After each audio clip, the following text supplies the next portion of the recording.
Ladies and gentlemen, are the Sabres back? Now, I have waited a long time to make this video because the Sabres season has been a roller coaster, but right now they have a 500 record and are somehow, someway, 5 points out of first place in the Atlantic Conference, yet 3 points out of a playoff spot. So let's discuss in this video, are the Sabres back? Is this the Sabres year to break the playoff drought?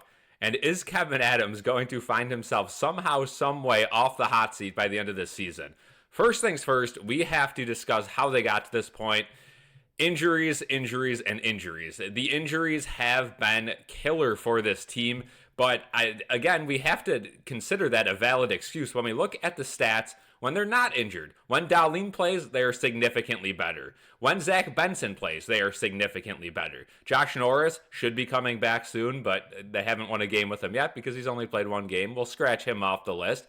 We go through the lineup, though. All of these guys, the Sabres are consistently better when they are playing. And it's something to really monitor. Jason Zucker being another one of those guys who, out of the lineup, the team sucks. In the lineup, all of a sudden, they are a playoff caliber team. Let's start by talking about the guys at the top of the points for the Sabres this year. Tage Thompson. Slow start, but he has turned into Tage, right? He is an all but lock for Team USA in the Olympics this year. Looking fantastic. 12 goals, 9 assists, 21 points. Speaking of somebody having a sneaky good season, Alex Tuch, 21 points. Just a couple weeks ago, we were talking about Alex Tuch doesn't care anymore. He wants gone. He wants to be traded. All of a sudden, the Sabres are starting to pile up some wins, and Alex Tuch is a big reason why. Rasmus Dahlin, 16 points. It's not a team without Rasmus Dahlin, let's be honest. And how about the best defenseman on the team right now, Mattias Samuelsson? What is going on with Mattias Samuelsson? I want everyone to take a quick pause, breathe a little bit, and think, did we see Mattias Samuelsson ever becoming this good? And it's not like he's playing, at a Cal McCarr level or anything, but after the last couple seasons, I thought for sure the Sabres would look to either trade or buy out Mattias Samuelsson. A lot of people wanted him gone from this team, myself included at times. He has 11 points. He has 5 goals. 5 goals in 20 games played. He is on a career pace, of course, because he's not known as a scorer, but he said this year he really wants to focus on his offensive side of things, and in doing so, his defense has become best on the team. And that is something that I think we have to not look past. I think we have to praise Mattias Samuelsson. Keep in mind, I was at this game. He got booed. And not just, a couple people, he sucks, whatever. At the home opener, he got booed out of the joint. I mean, every single person in attendance loudly cheered against Mattias Samuelsson. And for good reason, right? Mattias Samuelsson, he's had injuries throughout his career. He got paid that big contract, hasn't lived up to it. I get it. I get why you would boo this guy. But let's take a moment to appreciate him. And I could make this whole video about Mattias Samuelsson, but let's keep it moving. Jason Zucker, Ryan McLeod, playing good. Josh Doan. Can we take a moment to talk about Josh Doan? Nobody saw this coming. I was fuming at the thought of the J.J. Peterka trade going into this season, especially after Kesselring got injured. Now injured again, unfortunately.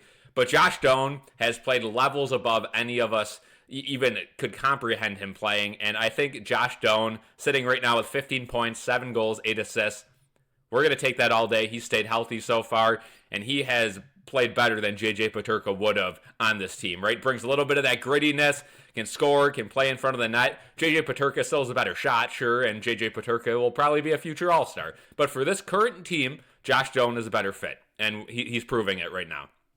We keep moving down the list. Zach Benson, 9 points, 9 games. Point per game. I mean, the team, like I said earlier on in this video, is a completely different team with Zach Benson out there. It's not even close. And you could argue, he's a little small, he's a little slow, his metrics don't line up. Night and day difference. I don't care what anyone says about Zach Benson. Heart and soul of the team. You love to have him on the ice. Now let's get into some of the negatives, because there are some negatives. Again, this team is 500. That means they've lost as many games as they've won. So the negatives, we're going to start with Peyton Krebs. Peyton Krebs having another down year, and sure, does he show his physicality at times? Yes, but your guy on the team who is probably the smallest, probably, weighs the least, why is he the guy who is tasked with these physical, duties, going after the other team's fourth lines? It's been that situation for the last couple of years, and Peyton Krebs has been demoted to a fourth liner, and he doesn't have the offense to really warrant any promotion in the lineup, so he's just going to continue to rot on the fourth line. I don't see Peyton Krebs surviving when the Sabres get some guys healthy, including Josh Norris, but we'll see about that. Jordan Greenway continues to just kind of do cardio out there. 3 points in 11 games. Sure, was I high on Jordan Greenway coming into this year? Was I fooled a little bit by his good games in years prior? Yes, I kind of wanted him to succeed, and he hasn't, and I'm getting proved wrong about Jordan Greenway. I wish he would use his body a little bit more. Big guy. If he played physical and played in front of the net tough, we'd be talking about a different version of Jordan Greenway, but he's just coasting out there. Sucks to see.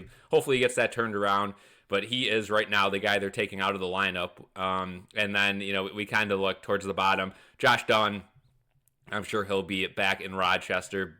2 points in 15 games. Has a lot of heart and soul, I guess you could say, but the talent just has not been there in the league. Now let's go to goaltending, because the Sabres goaltenders, they all have 3 wins right now. Alex Lyon is 3-5, and a couple of those losses, he absolutely should have had the win. The team just let him down. UPL, 3-2-1.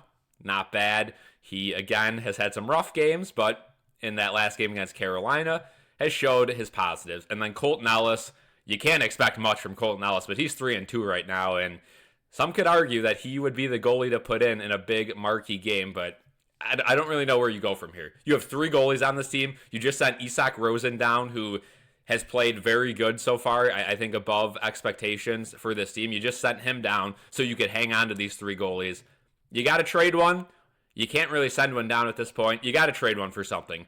We've seen this in years prior. The Sabres cannot continue to hoard their prospects in the AHL and have 3 goalies rotate time. Ride the hot hand with the goalies. You got Devin Levi in the AHL if you really need to call someone up. There's no reason to have 3 goalies. It's a good problem to have this year, unlike the prior times when you had 3 bad goalies. But come on, something's got to give here. We cannot continue to pluck prospects down there and hoard them and, let's go Amherst, right? The Amherst keep winning every night.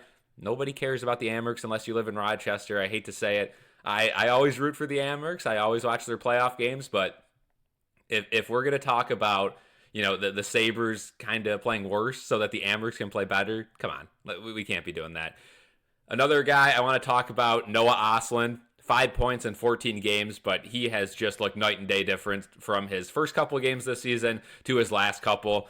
He is a definite threat on the power play, is, one of the smartest guys out there, and he's still very young too. So I'm excited to see what Noah Ostlund can do in the future. And I mean, I don't even know where else to go. The Sabres power play continues to be lackluster. If they lose the special teams battles, they're probably going to lose the game. And the penalty kill has been so good this year that a couple more power play goals probably win them, 3 to 4 more games this season, but they just haven't really got it together. And when they do score on the power play, it's kind of with 30 seconds left, right? Where a shot, just kind of randomly comes in, it deflects in. But as far as zone time goes on the power play, it is bottom of the barrel. And this is a problem they have had for 4, 5, even 6 years. The power play has been brutal, and you could blame the system and blame the coach running it, Appert or Ellis last season. You could say whatever you want, but it's the personnel at this point, right? It's the top guys. They don't know what they're doing on the power play. They do that stupid drop pass, and they lose the faceoff every time, and it gets cleared. That wastes 30 seconds. They spin it around. Entering the zone is a nightmare with this team on the power play. They just forget how to play hockey. And that drop pass is even worse, right? Because they drop it, and then all of a sudden the other team's already boxed up, 4 guys at the line. They shoot it in, and it gets turned over, or they try to skate through 2 guys, and it gets turned over and shot down the ice. The power play sucks. They got to change something with that. I know they've had a little bit of success recently on it, but it's from fluky goals. It's not from getting the puck set up, one-timers, cross-creasers. They just are not a good power play team. And I think that's one of the ways they can improve. So let me know in the comment section below how the Sabres are going to finish this year. What do they need to do to make the playoffs? Because the Atlantic Division, the East entirely, is wide open this year. This is your opportunity.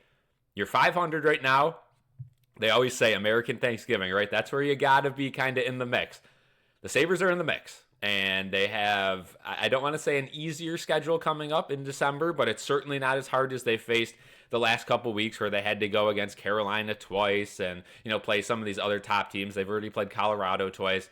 They have some easy games that they've lost to the easy teams too. They lost to Calgary and St. Louis, which don't even get me started about those games, but the inconsistency is the biggest thing for the Sabres. And getting some of these veteran players back, getting some of these, talented guys back from injury, that is going to be the difference. Can they stay healthy? Can they continue to play good hockey? And can they continue to give the effort, right? The shot blocking has been great this year, and you could kind of pile that onto the penalty kill, right? They are willing to put their body on the line.